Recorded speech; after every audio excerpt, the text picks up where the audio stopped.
يسعد مساكم. النهارده بنقدم لكم حلقه جديده من برنامجنا حكايه حاكم اللي بيذاع على منصتنا 5 السياسه.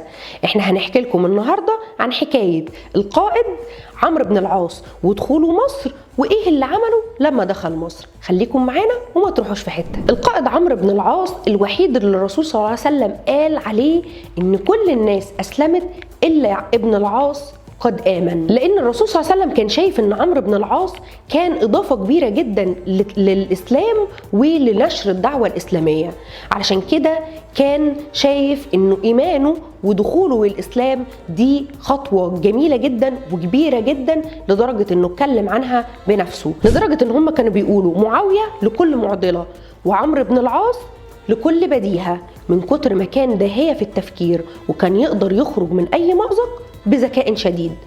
تعالوا بقى نحكي لكم عن حكاية فتح مصر على يد عمرو بن العاص سنة 20 هجريا، وخاصة يوم 1 رمضان.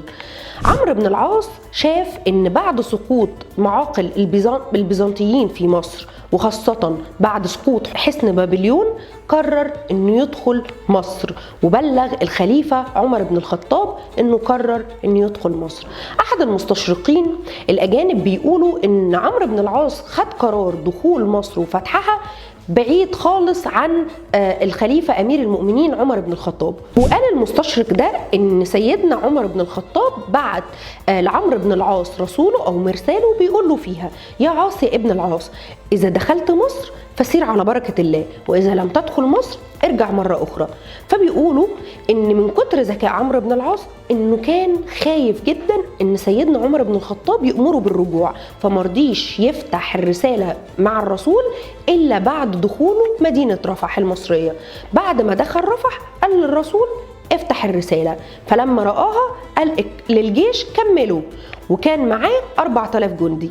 لكن الطبيعي والصح ان ما ينفعش ابدا ان عمرو بن العاص يقرر دخول مصر او فتحها او حتى اي بلد اسلامية اخرى الا بالرجوع لخليفة المؤمنين وأمير المؤمنين عمر بن الخطاب.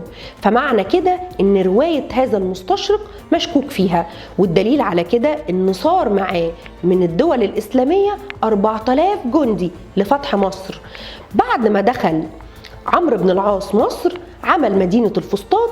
لا مش بس كده، ده بنى مسجده المعروف باسم المسجد العتيق أو مسجد عمرو بن العاص. والكلام ده كان إمتى؟